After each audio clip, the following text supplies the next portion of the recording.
Oke, kamu telah melihat film dan membaca buku-buku tentang perjalanan waktu. Kebanyakan dari mereka bercerita tentang memasuki beberapa kotak futuristik dan dalam sekejap mata, kamu berada di zaman yang berbeda. Untuk saat ini hanyalah fiksi ilmiah, tapi ada beberapa cara untuk membuat perjalanan waktu menjadi mungkin setidaknya secara teori. Kita hanya belum menemukan teknologinya. Sebagai permulaan, perjalanan waktu ke masa depan dapat dicapai dengan melakukan perjalanan dengan kecepatan tinggi, tapi bukan hanya mendapatkan tiket di jalan tol super cepat. Hal ini didasarkan pada teori relativitas khusus Einstein. Teori ini menjelaskan bahwa waktu melambat untuk benda-benda yang bergerak dengan kecepatan yang sangat tinggi. Dan kabar baiknya, para ilmuwan telah menguji teori ini dan terlihat menjanjikan. Mereka melakukannya dengan bantuan 2 jam yang identik, satu ditempatkan di pesawat jet dan satu lagi di tanah.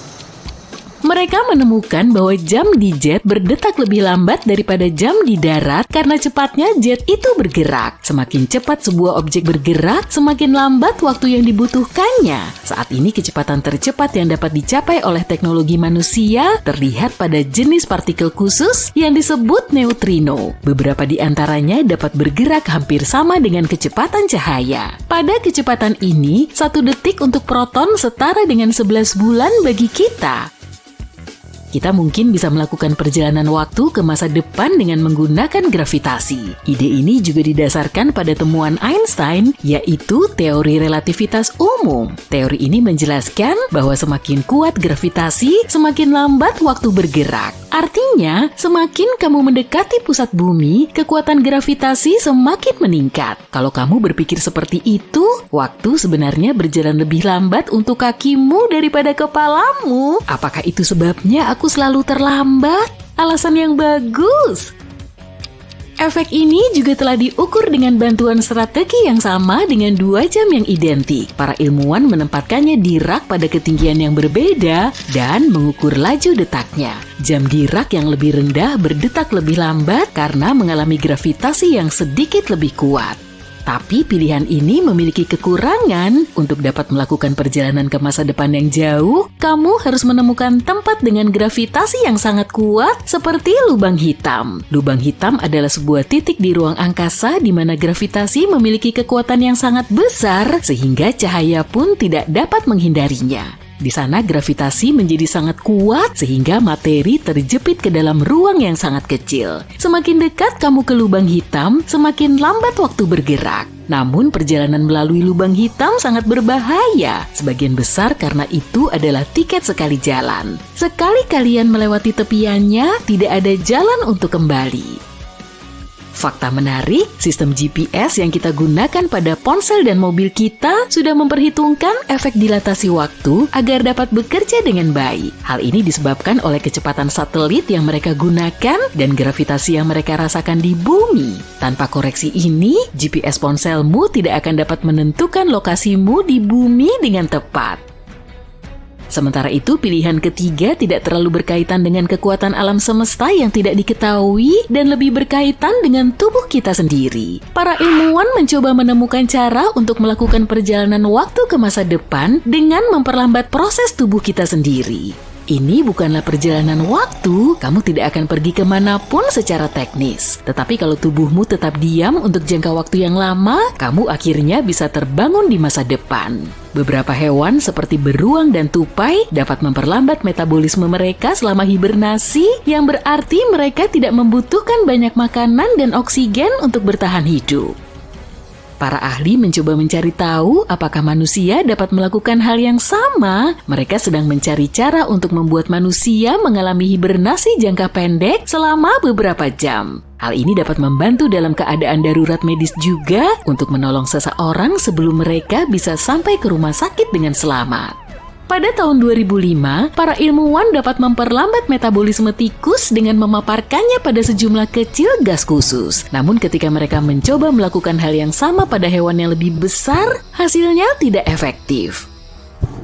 Pilihan keempat untuk menjelajah waktu sangatlah unik. Cara ini melibatkan jenis jalan pintas khusus yang mungkin ada di alam semesta kita yang disebut lubang cacing. Sebelum kita lanjutkan, yuk kita coba pahami apa itu lubang cacing.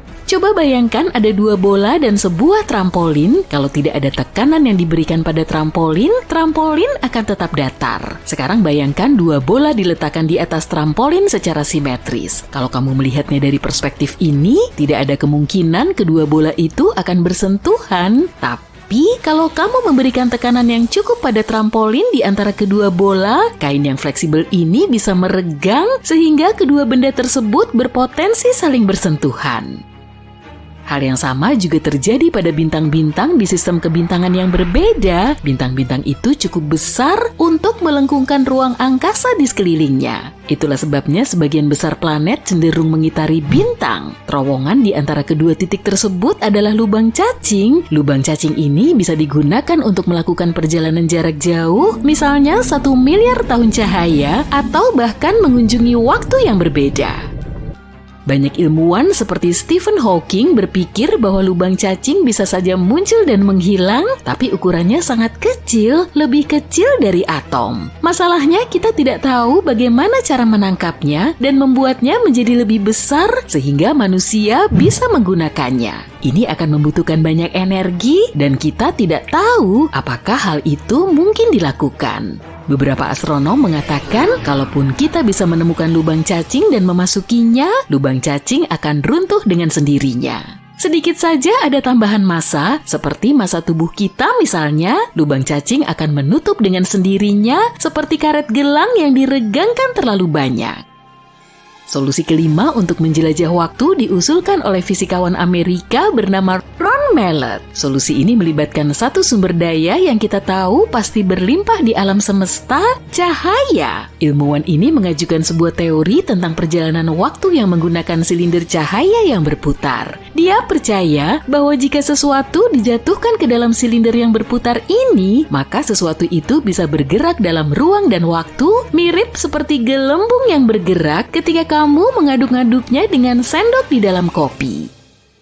Menurut Mallett, bentuk silinder yang tepat dapat memungkinkan untuk melakukan perjalanan ke masa lalu dan masa depan. Fisikawan ini telah berusaha mengumpulkan dana untuk sebuah eksperimen untuk menguji teorinya. Eksperimen ini melibatkan aktivitas menjatuhkan partikel kecil yang disebut neutron melalui susunan melingkar laser yang berputar. Namun, ilmuwan lain mengatakan bahwa teori Mallett tidak mungkin dan tidak perlu diuji lebih lanjut. Bahkan jika kita pada akhirnya menemukan cara untuk melakukan perjalanan ke masa lalu atau ke masa depan, apakah itu aman? Para ilmuwan telah membicarakan masalah yang disebut paradoks perjalanan waktu untuk waktu yang lama. Pertanyaan utamanya adalah apa yang akan terjadi kalau kamu kembali ke masa lalu dan melakukan sesuatu yang mengubah masa depan. Namun, sebuah studi baru dari para peneliti University of Queensland mengatakan bahwa masalah ini mungkin tidak nyata. Para ilmuwan telah melakukan beberapa perhitungan dan menemukan bahwa meskipun kamu telah mengubah sesuatu di masa lalu, garis waktu akan tetap berakhir dengan cara yang sama. Variasi lain dari masalah ini disebut paradoks kakek. Bayangkan kembali ke masa lalu dan mencegah kakekmu sendiri untuk memiliki keturunan. Kalau dipikir-pikir, secara otomatis berarti kamu seharusnya tidak ada sejak awal. Kalau kakek dan nenekmu tidak memiliki orang tuamu, bagaimana mungkin kamu bisa ada, kan? Saat ini para ilmuwan yakin bahwa meskipun kamu mengalami hal seperti itu, kamu masih ada di masa sekarang. Itu karena garis waktu yang sudah ada memiliki cara untuk menyesuaikan dirinya sendiri, terlepas dari dimanapun orang berada pada waktu itu dan apa yang mereka lakukan. Atau entah bagaimana kamu bisa mendapatkan 1,21 gigawatt dan sebuah DeLorean dan menjadi seperti Marty McFly.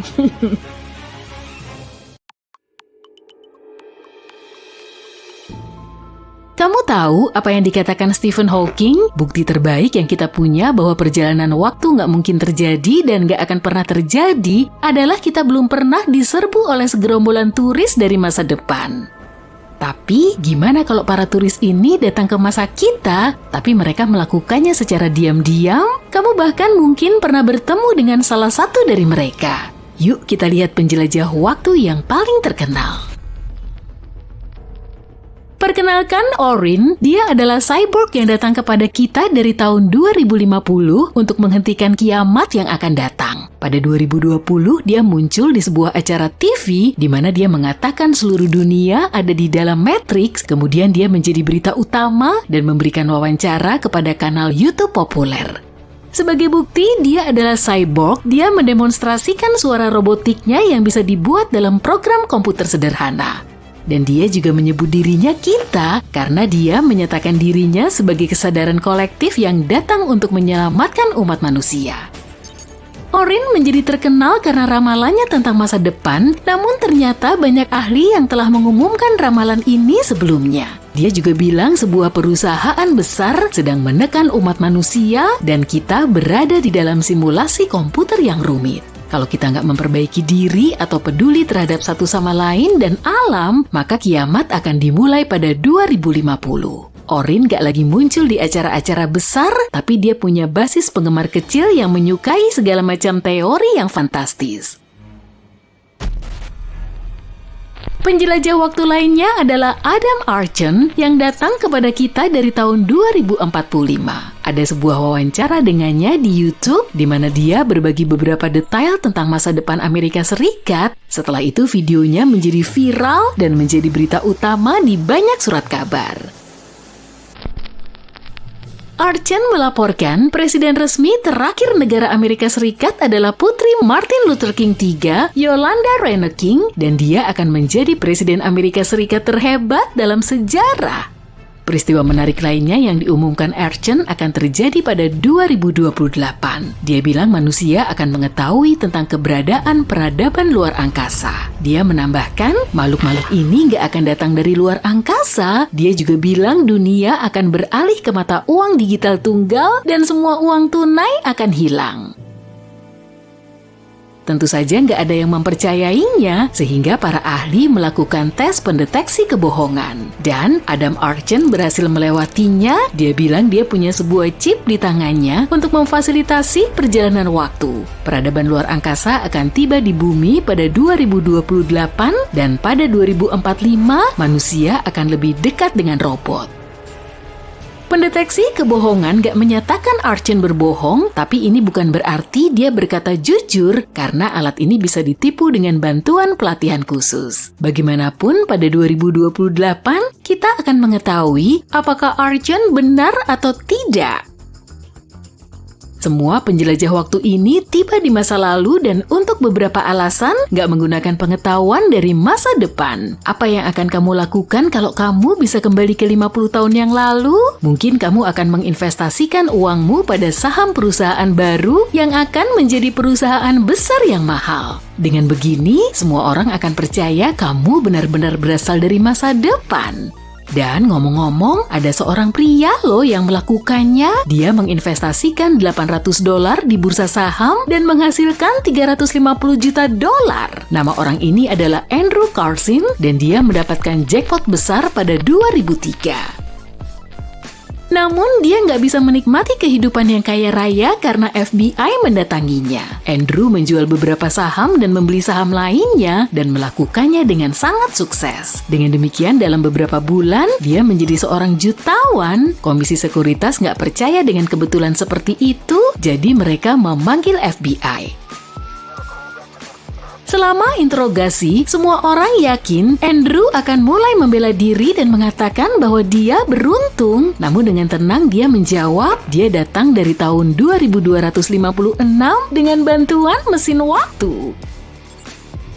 Tentu saja nggak ada yang menganggapnya serius, namun ketika FBI mulai mencari informasi tentang pria ini, mereka nggak menemukan apapun. Andrew Carson nggak punya dokumen, dia nggak ada dalam database apapun, dia muncul begitu saja dan mulai menghasilkan banyak uang. Dia diinterogasi selama sekitar 4 jam dan sikapnya cukup tenang. Sepertinya sih dia berkata jujur, tapi dia nggak memberitahu mereka lokasi mesin waktu itu. Ketika pers mengetahui tentang pria ini, dia langsung menjadi selebriti. Situs-situs berita terkenal mulai menulis tentang Andrew Carson. Artikel-artikel muncul di Jepang, Australia, Jerman, Inggris, dan negara-negara lain. Dan tentu saja para jurnalis mulai menelpon FBI untuk mencari tahu lebih banyak detail tentang pria ini. FBI bilang kepada mereka seluruh cerita itu adalah fiksi dan gak ada Andrew Carson. Informasi tentang dia muncul di sumber internet yang dikenal dengan berita palsunya. Pada titik tertentu, artikel tentang penjelajah waktu itu entah bagaimana masuk ke Yahoo dan menjadi viral. Jadi seperti yang kita lihat, semua pernyataan tentang penjelajah waktu adalah fiksi atau bohong. Pembicaraan tentang perjalanan seperti itu muncul berkat film dan buku yang fantastis. Budaya pop telah sangat mempengaruhi konsep fantastis ini dan menciptakan beberapa teori yang mengklaim perjalanan waktu itu nyata dan beberapa orang percaya akan hal itu. Terutama mereka yang jauh dari sains. Tapi, apa pendapat ilmuwan sungguhan tentang hal ini? Apakah perjalanan seperti itu benar-benar mustahil? Yuk kita cari tahu. Para ilmuwan mengatakan ya, perjalanan waktu itu nyata karena kita sekarang melakukan perjalanan waktu. Waktu bergerak maju dan kita bergerak bersamanya. Kita bisa menyebutnya sebagai perjalanan, tapi kalau kita perlu pergi ke masa depan atau kembali ke masa lalu, semuanya jauh lebih rumit. Ingat teori relativitas Einstein? Teori ini bilang waktu bergerak relatif terhadap pengamat dan gak punya nilai yang konstan. Untuk lebih memahaminya, berikut adalah contoh sederhana. 10 rambut di kepalamu, banyak atau sedikit? 10 helai rambut dalam semangkuk sup, banyak atau sedikit? Semuanya relatif dan tergantung pada kondisinya. Hal yang sama juga terjadi pada ruang dan waktu. Kalau kita bergerak dengan kecepatan yang luar biasa, mendekati kecepatan cahaya, maka waktu akan melambat bagi kita. Persepsi waktu menjadi berbeda bagi orang yang sedang berlari dan orang yang sedang berdiri diam. Kalau kita berada di dekat objek yang berat, katakanlah 1000 kali lebih berat daripada matahari, maka waktu di dekat objek ini juga akan melambat berkat gravitasinya yang kuat. Dalam hal ini perjalanan waktu bisa terjadi kalau kamu adalah orang tua dan bertemu dengan temanmu yang masih muda 50 tahun yang lalu. Kenapa kamu masih sangat muda? Oh, aku baru aja terbang di ruang angkasa dengan kecepatan yang luar biasa selama ini. Itu aja. Tapi ini nggak berarti teman ini hanya duduk di pesawat luar angkasa selama 50 tahun dan nggak menua. Enggak lah, waktu berbeda baginya. 10 tahun bagimu di bumi adalah waktu yang lama, tapi baginya 10 tahun ini berlalu seperti setengah jam. Gravitasi dan kecepatan membelokkan waktu, karena itulah astronot Scott Kelly yang menghabiskan 1,5 tahun di orbit menjadi 5 milidetik lebih muda daripada saudara kembarnya setelah tiba di bumi.